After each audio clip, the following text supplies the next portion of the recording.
Hey guys, and welcome back to the Tutorial Millennial channel. In this video, I'm going to be showing you guys how you can favorite your pins on your Pinterest board.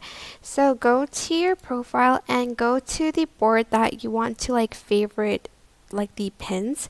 I'm just going to go to Art Inspo, and to favorite the pins, as you can see, there is a star.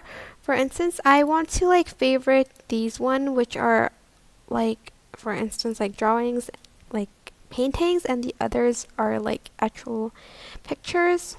For instance, this one too.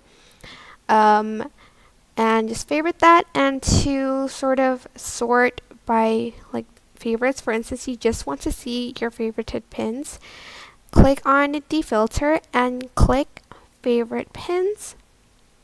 And there you go. These are all of your favorite pins, and to go back, you are just going to go to all pins.